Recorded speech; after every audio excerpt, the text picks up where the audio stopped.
Hello there, my name is Shaina and welcome to the Homestead. Today I wanted to share with you some things that have been on my heart and mind lately to all you moms and wives out there. Us as mothers and wives tend to be extremely busy. Right now it's summer and there are so many priorities and so many things that we have to do that are on our to-do list. So I just wanted to share with you one thing that I had been reading recently. I've been familiar with it for 20 years, but I really saw it in a different light. Lately, I've really been struggling as a mother and wife to accomplish all the tasks, get all the things done, to keep my sanity, as well as here on the homestead. We have chickens that are laying eggs like crazy, and my husband is actually in the process of creating his own business. We are just super busy. One thing that really stood out to me was when I was reading Psalms 31. It definitely is one thing that I'm sure if you're a believer that you have read over and over again, looking for guidance on what you should do as a mom and wife.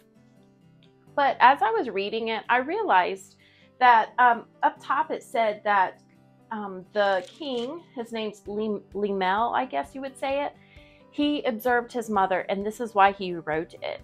And I wonder if what the passage is talking about is not necessarily a checkoff box for us as moms and wives, but actually seeing her through her life and all the seasons that she has gone through and all the things that she has accomplished. I believe a lot of times, at least for myself, I tend to want to check off the list and say, well, I'm doing this, I'm doing this, I'm doing this. But the reality is we are in different seasons of life. We are limited. We can only do so much at so little time.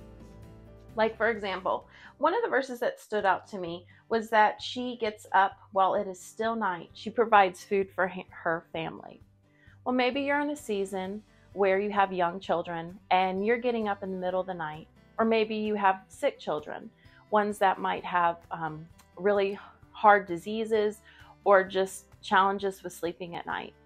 Well, you're in a season. Just because you don't get up while it's still dark out and wake up and make a full breakfast every morning doesn't mean that you are being an ungodly mother. Another thing that stood out to me recently, especially for myself, is starting your own business. It says that she makes linen garments and sells them and supplies the merchants with sashes. That's verse 24. Maybe you have a heart to start your own business, or maybe you want to make some extra income, or maybe that you have this passion welding up inside of you. You want to sew, you want to cook, you want to start a new business online. Those things are wonderful, but are you in the season God has for you? Are you pursuing it for the wrong reasons? And just because you don't pursue it now, it doesn't make you an ungodly wife. And that's one thing I put on myself, is going through this checklist and saying, well, I have to do this and I have to do this and I got to create a business and I have to make everything from scratch and I have to.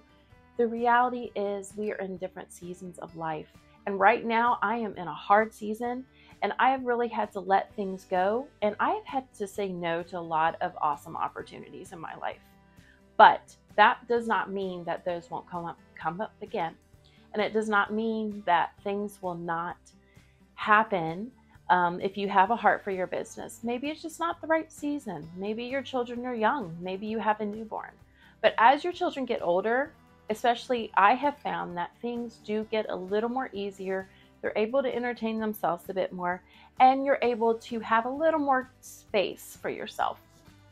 But I think overall, this whole passage is just wanting to challenge us as mothers and moms. Are we spending our time wisely? Are we investing in our children? Are we investing in our home? Or are we sitting down on the couch looking at our Instagram? Or are we just going out and getting a Starbucks and going to Target? And I know that's kind of in your face right now. And it is our job to make the best use of our time. So I would encourage you to take a piece of paper and write down 4 things. I have found 4 things just tend to be helpful. Of course, 3 is a good number, but 4 things that are your priority in your list and what you want for your family. So put those down and make sure that you are in line and that you're not getting distracted by the things of this world or even social media of what might be important, because what's important to them is not important to you. It might be different. I hope this encourages your heart And I hope you can subscribe to my channel because I have things that I have building up in my heart and my mind to share with you, especially all you moms and wives, because I have been there. The struggle is real, and I don't hide behind just an Instagram, YouTube account. I want to be real with you guys. I struggle with these things, and it is our joy and privilege to be able to be home with our children. And if you work part-time or full-time, it's awesome. I have been in that season. I have worked the corporate ladder. I worked 5 years before we had children, and I definitely understand that it is hard to manage everything. But you know what? In the end, you can't do it all. Anyway, subscribe, and I will see you next time. Charm is deceptive, and beauty is fleeting, but a woman who fears the Lord is worthy to be praised. Proverbs 31:30.